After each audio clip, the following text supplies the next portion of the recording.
Hello, welcome to Dungeon Rolls Podcast. I'm your host Justin. Today we're reviewing the Goon and My Murderous Childhood and Other Grievous Yarns, written and illustrated by Eric Powell. And there's like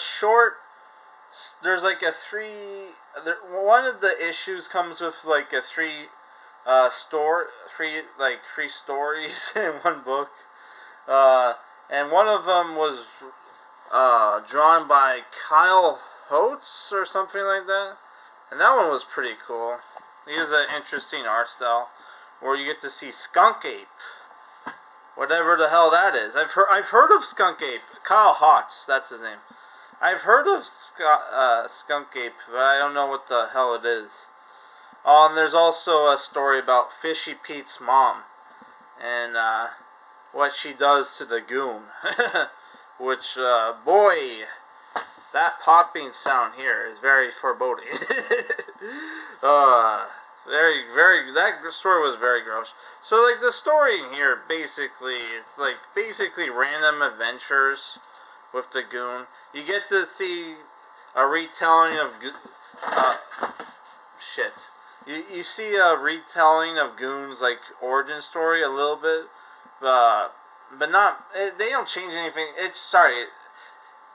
They go back to Goon's origin story where he first meets his friend Frankie, and you also there's some current events in the book where like Buzzard failed in his assault on Lonely Street and is captured by the zombie priest, and we get introduced to more zombie priest henchmen, which is this guy who's I forget his name, but he's part of the Grave family. He's basically a grave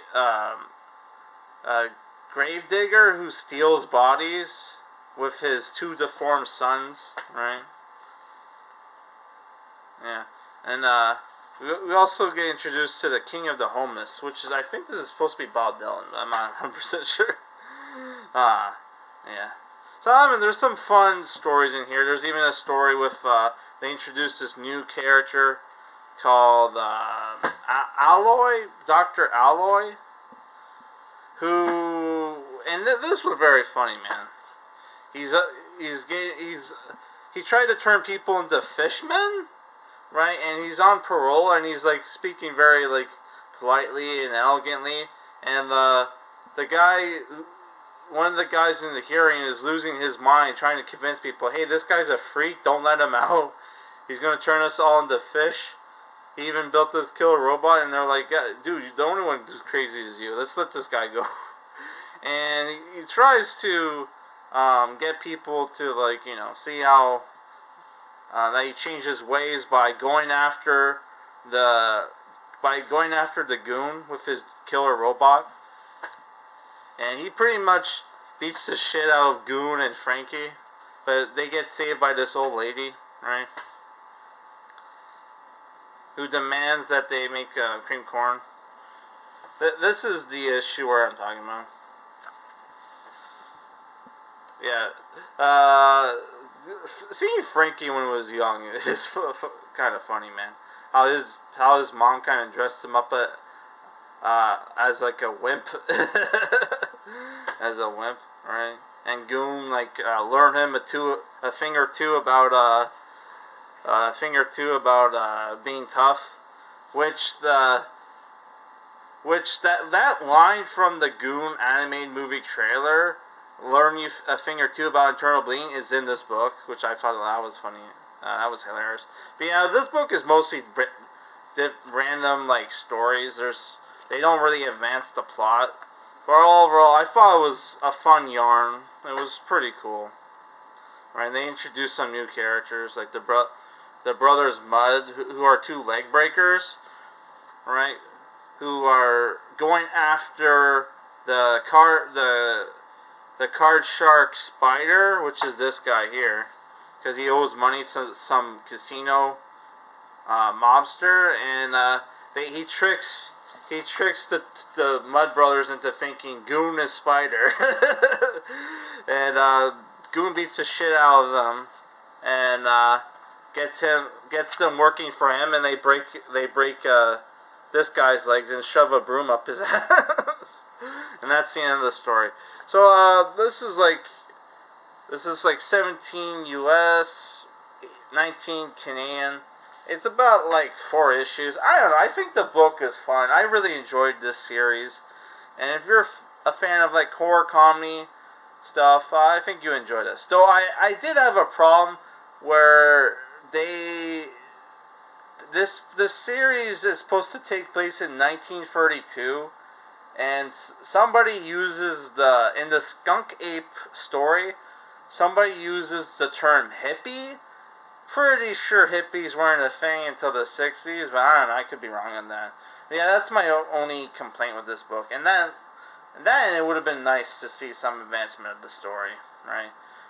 And they keep alluding to something called Chinatown, which is supposed to be a big story in the Goon series. So they first name drop it here, which is supposed to be like Goon's like heartbreak story and why he doesn't find romance or something like that. Overall, I thought this was a good book, but again, it doesn't advance the plot anyway. So it's like just like a fun book. I'm only giving it like a 6.5 out of 10.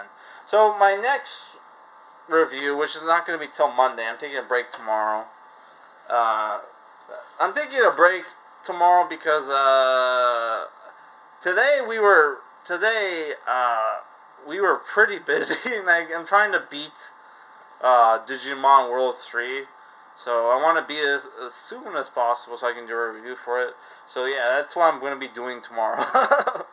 Right. So Monday we're going also... Monday we're going to do a review of Batman, Night of the Monstermen. Right. See if I can... Fuck sakes. Yeah, we're going to do this. Which I think this is written by Steve Orlando, which I'm not a huge fan of him, but, you know, it is what it is. I don't know, should be interesting. Yeah, Steve Orlando. Oh, well. And Riley Rosmo, didn't he work on that Shadow crossover with Steve Orlando? Oh, well, at least it'll be nice to see Batman working with Nightwing and Batwoman. Yeah, so that's it for this review. Also, I want to say, I watched the Chucky, the first episode of that Chucky series that everybody was saying was, like, super good, right? And it sucked.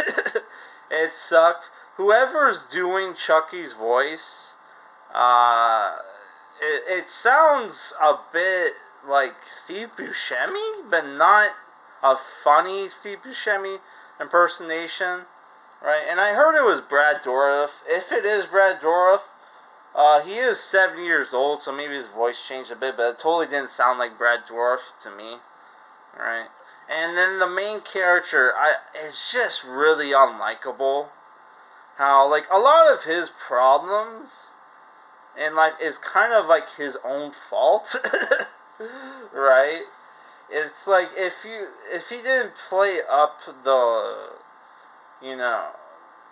whole thing he's doing, maybe his dad wouldn't hate him as much. Like, and his dad is like, you can tell his dad loves him, and he's just extremely disappointed with him, because like if he just like hated the kid and didn't like him, he would just let the kid do whatever he wants till like 18 and then just kick him out. No, he's generally like, he generally cares for the son, and like the son does not give a shit and gets him killed. Which his dad is played by Devon Sawa, who plays like twins in the fucking show, which is like, oh my god, every fucking thing I watch nowadays has twins, man. It's like so dumb. And then there's the fact that Devon Sawa, you have the twins that look nothing. Like, their kids look nothing like them, so it's like, what the fuck is up with that, right? And then there's the whole anti-bullying message in the movie, in the TV show, which I don't have a problem with, but it's like, first off, the fact that the kid gets bullied a lot for being gay, it's like, one, it's 2021. If you were to bully a kid for being gay nowadays in school, for fuck's sakes, they would fucking expel, like, nowadays they would expel or suspend kids. They would kick them out of school for that kind of shit. So the fact I'm supposed to believe in 2021 that this kid is getting, like, bullied in school for being gay, and there's, like, nobody's doing anything. It's like, what the fuck, dude? That is so retarded, dude. That's just because, like, we're supposed to believe that they're letting this happen because the people who are doing it, it's like their parents are rich. One, if their parents are so rich, why are their kids in, like, a school, the same school as this poor kid? That makes no sense to me. If they were so rich, they would be in, like, a private school, or, like, a private school, or, like, a better school, like, not just, like, a public school, man. Public schools suck. Like, what the fuck? That is so fucking dumb, man. It would have made sense for the TV show to set place, and, like, like they did with Fear Street, where that took place where you had, like, a gay main character, and that took place in the 1990s. That made it more believable. But here, it's like, I'm supposed to believe that this shit is going on. All this bullying is going on in a 2021, like, in, like, 2021 or whatever. That is so retarded, dude. Yeah, like, Chucky sucks. It's just blatant, like, propaganda, right? And then there's the thing where, like, the characters the main character is just unlikable, dude, right?